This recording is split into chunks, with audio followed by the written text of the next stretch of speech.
Good day to everyone. My name is Estevão. I'm 11. I'm 11 years old. I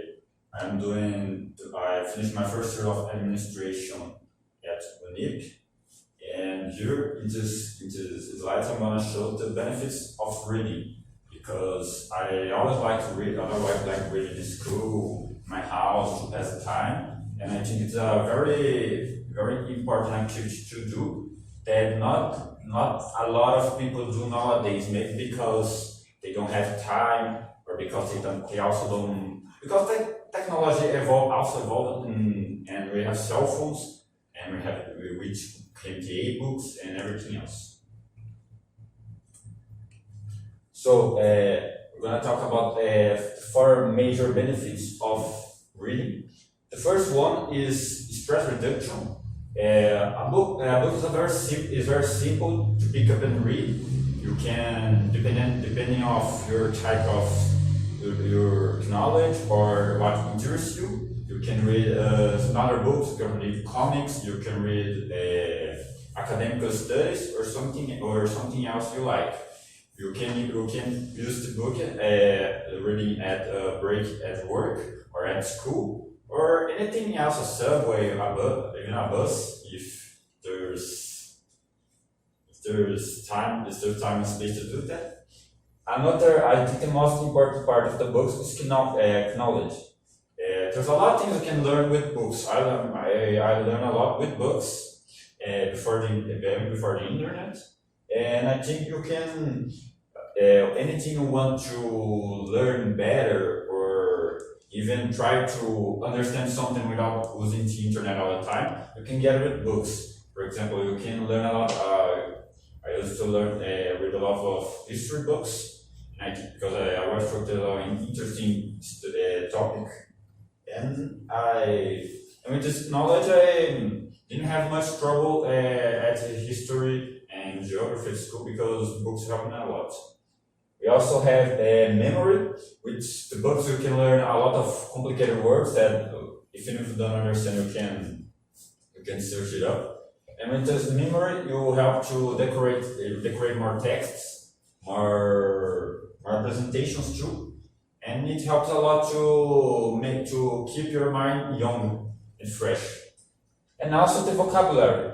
Even if you read more simple books, more for fun books, you can still learn a lot of vocabulary you didn't learn before. And I think with books, and if you learn in a new language like English, Spanish, or whatever else, it's very important because you're first gonna try to learn the words before speaking the language.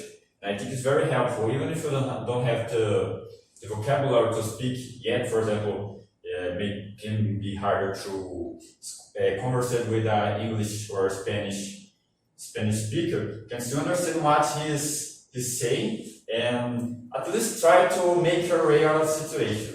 At least I think this part is more important. So you keep up with reading and the technology. In the recent years, since the first 21st century, we started to have the new technologies, and they started to make their way out onto our lives because they started to become much cheaper and more available to the public in general. And technology is a fun thing because even if usually when you are younger like me, or for example my brother, it's easier to pick up because it's something to words that are accustomed to use because of how easy it is to pick up and play.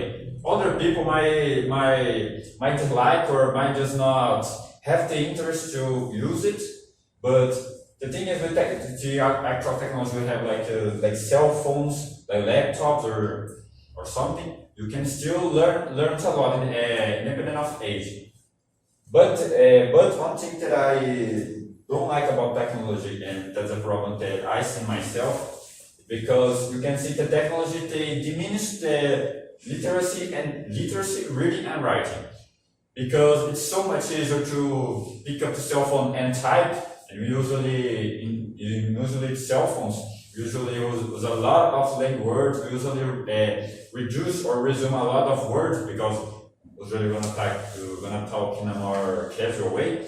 You might start losing that formal use of language that's really important for work presentations, or for even nowadays with pandemic, even online, you can start losing that literacy. You might start losing the technology you gained through along the years, because it's so easy to resume words, so easy to simplify things that you start forgetting about the most complex things you eventually gonna need to use in a more formal way.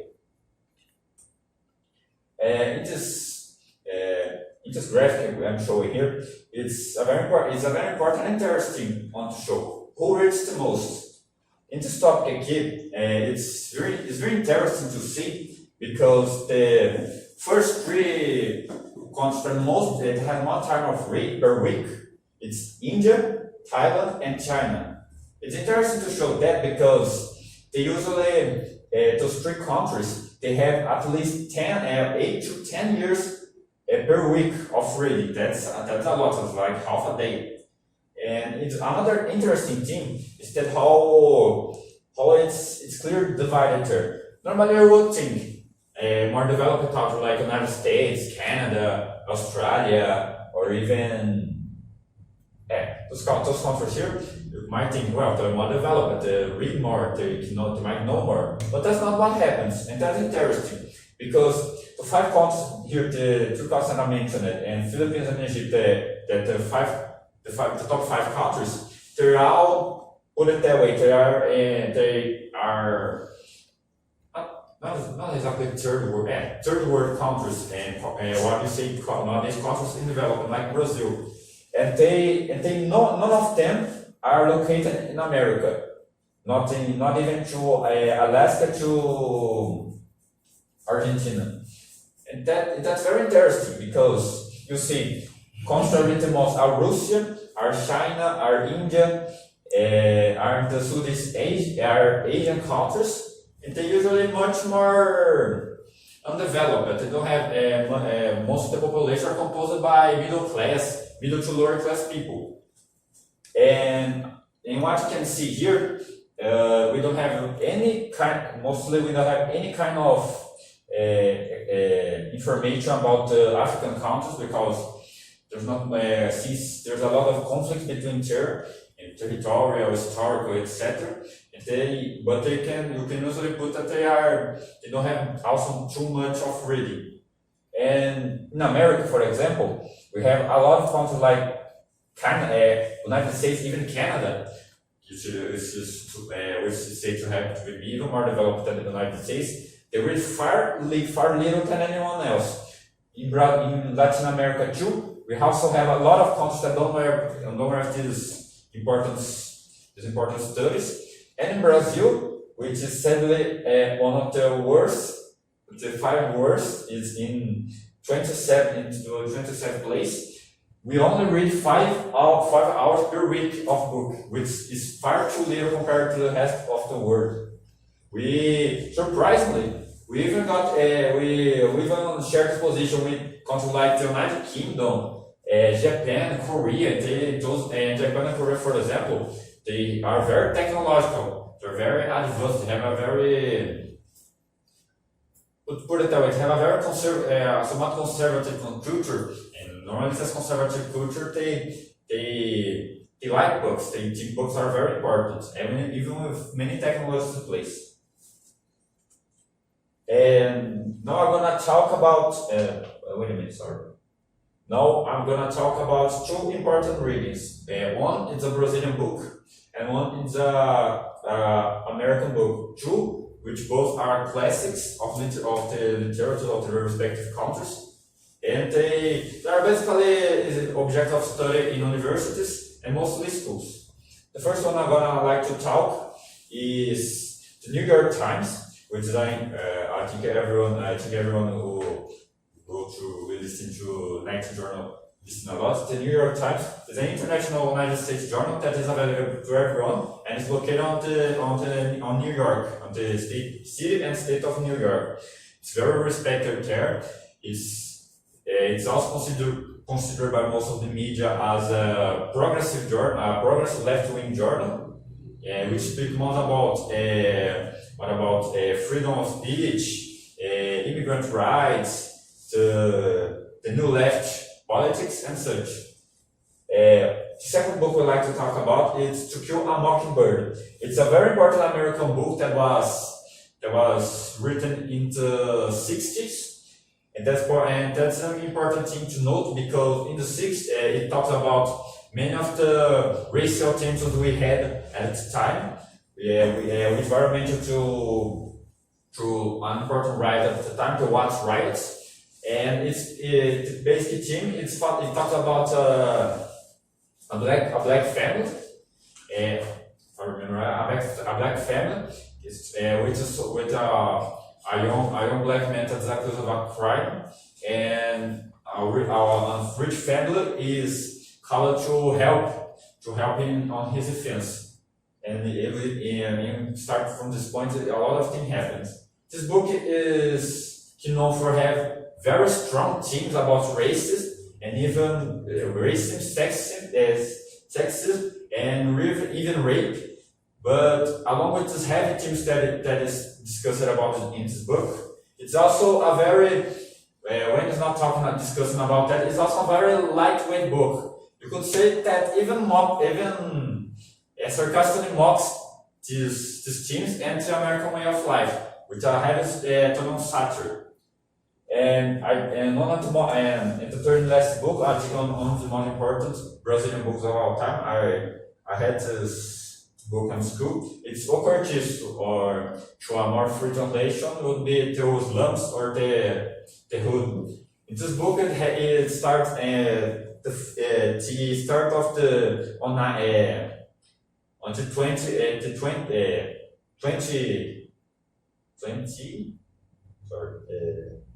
century, and it talks about Brazilian slum in Rio de Janeiro. And it's interesting to talk about this book because it says a lot about how Rio de Janeiro and to an extent the racism in Brazil started. Because at the time there were many people who got the lay area, which helped we freed all the slaves.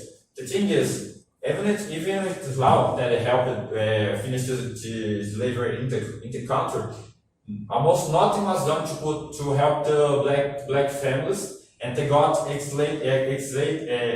exiled into Corso and more distant part of the town.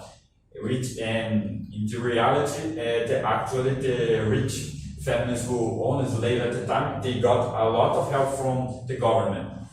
And this book talks about a lot more complicated things, like how it compares much the persons to like animals, how they are very animalistic in nature. They act like animals, they think like animals instead of, for example, stopping and think about the situation. They act much like with impulse, with rage, with anger, with love, and etc. And a lot of characters from the time also happens there, like the malandro stereotype that is very famous until today. We also have the middle class rich, the guy with that kind of not so outdated, this ignorant mentality of a rich. They want to be rich, but instead they are very poor. They only think about money. And many other tales about love, about the reality of the time. And it's a very interesting book. I recommend to everyone to read it. And now we have 3 tips to how to read more. It's important to say that because, first you might think, yeah, but I can usually just pick a book and read. But with those fast times we live in and with technology I said before, it's very complicated to do that. Even because picking up a book, buying a book, taking a book, everything else is a bit more trouble for everyone since we have the notebooks and cell phones, which we can just pick up and use it every time you want, anytime you want. So with these 3 tips, the first recommendation is to just choose a book you like. You could say you like politics, or you like religion, or you like English, or even like botany or flowers. You can just pick up a thing you're interested in most. It's most possible that you're gonna stick with your book much more time and read much more often.